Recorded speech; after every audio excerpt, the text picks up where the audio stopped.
Let's get miniature! We made a miniature world. Wow, your friend!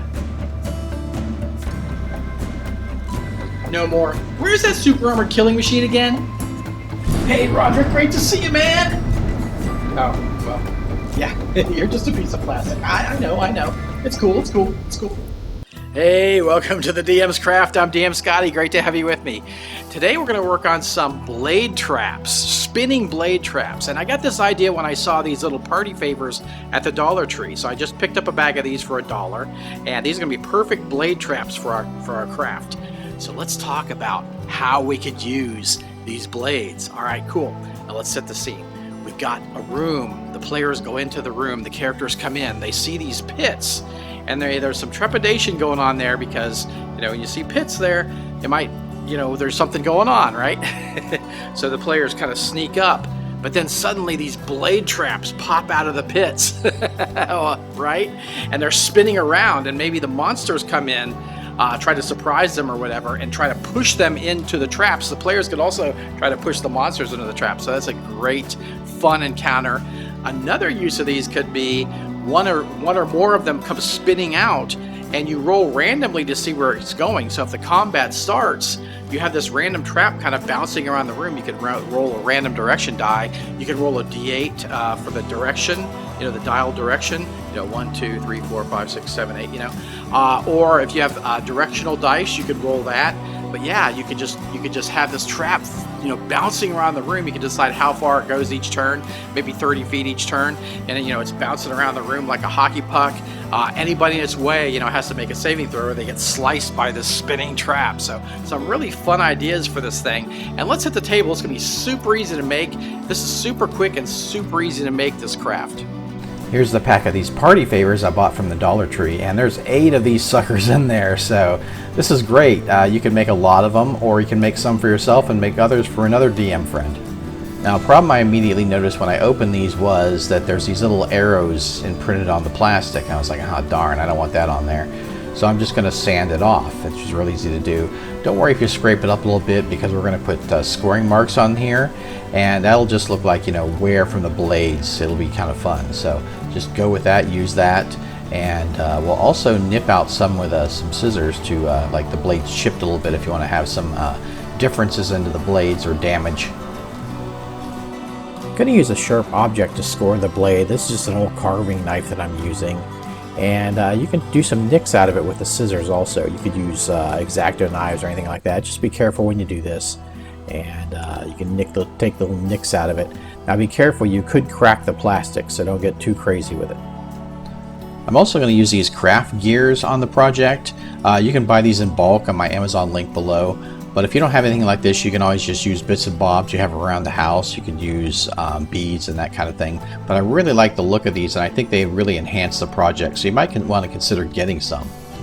My favorite glue for gluing plastic and metal together, E6000. This stuff is great. It's really like a jewelry type glue, but it works great on these kind of projects. And I'm going to glue those cogs on the top of the spinner, and you just see how great that looks. It really adds a lot. Just a couple pieces of this, those couple cogs really add a lot to the look of the project. For the base of the spinner, I'm just going to use a washer, an 1¼ washer, and a cap from a water bottle, right? So just total recycling here. These caps are great to use in different projects, so I like to save them. I'm going to add my E6000. Like I say, it's great for adding plastic to metal. Just kind of rim that, and then we'll stick it to the washer. The propeller blades have a central stem, and that stem is too long. I don't want it that far off the base, so I'm going to snap that off with these wire cutters. You can see here I added a cog to the base for decoration, and I'll just glue the blades to the base. And it's just that easy. So the craft part of this project is done. You just have to paint it up. All assembled and ready for spray. Now you notice when I spray these that you can really see the detail we put on the blades, these scratches in the blades and the damage to the blades. Oh, hi, crafters. I was just looking at the first bottle of paint we're going to use in this craft. Can you guess what it is? I can't keep it from you. It's gunmetal, one of my favorites.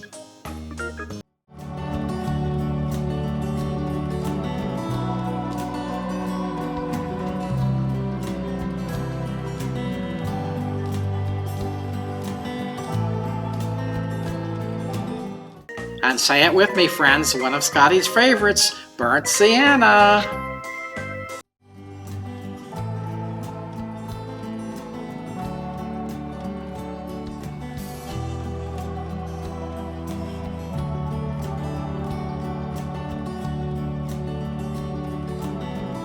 I'm using a new wash that I've been working on. It has black gesso, which is really dark pigmented. It has gloss floor wax and a few dabs of dish soap. That's a bit dark, so I'm going to add a little more water to it and water it down a bit. But you can see that it's really bringing out those details, the damage to the blades and all. And this stuff is great for getting in the cracks and making those recesses really dark. So I really love this new wash I've been working on. I'm going to be doing a video on this soon detailing how I made it and showing some examples, particularly dried examples, because it's really hard to tell when everything's wet how it's going to come out when it's dry. I'm going to take the brush here and pull some of the wash off the surface. You don't want it to sit in pools per se. You just want the wash to go in the crevices and cracks and make those really dark and bring out the details.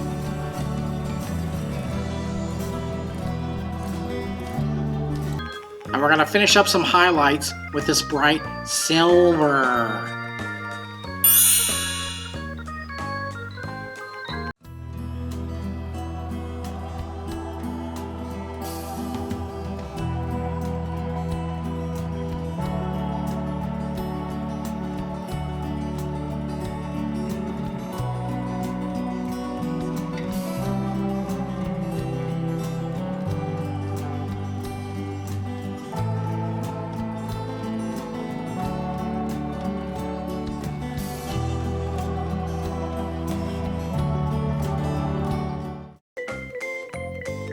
I would like to give a round of applause for these people for helping to bring you the DM's craft. Thank you very much for your generous support.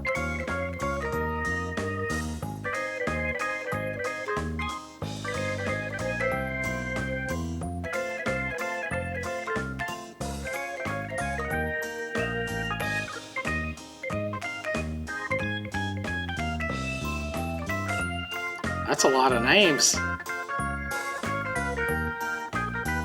Thank you so much.